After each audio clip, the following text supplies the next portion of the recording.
अस्सलाम वालेकुम नाजरीन, मैं हूं दिलनवाज। आप देख रहे हैं other info TV YouTube channel. उम्मीद करता हूं आप खैरियत से होंगे।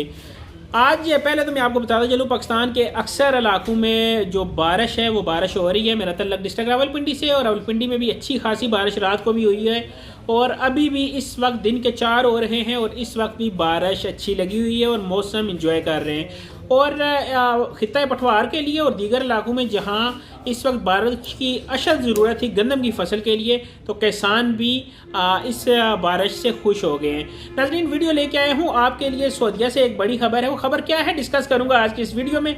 वीडियो शुरू करने से पहले अपने देखने वाले प्यारे प्यारे नाज़रीन से गुजारिश करूँगा, अगर आपने हमारे चैनल को सब्सक्राइब नहीं किया तो इसको जल्दी से कर लें सब्सक्राइब, और साथ में जो घंटी के बटन दबा दें ताकि हमारी नेक्स्ट आने वाली वीडियो आपके पास बर वक्त पहुँचती रहे और आपकी मालूमात में इजाफा होता रहे। शुक्रिया।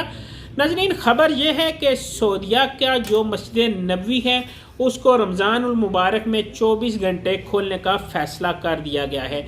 जी नाज़रीन, मस्जिद नबी शरीफ को रमज़ान में 24 घंटे खोला जाएगा, लेकिन सिर्फ आखिरी अशरा।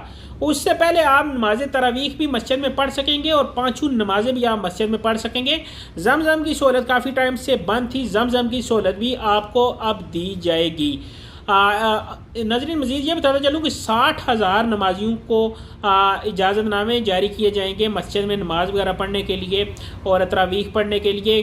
समाजी फासला रखा जाएगा। जो कोविड की एहतियाती तदबीर है उसको भी सामने रखा जाएगा। उसके अलावा तकरीबन मज़ीद अगर देखा जाए तो ये जो स्टेप जा रहे हैं ये अच्छाई की तरफ जा रहे हैं और उम्मीद यही की जा रही है कि अगर 25 को फ़्लाइटें ओपन हो जाती हैं तो इंटरनेशनल उम्रा भी बहाल हो जाएगा।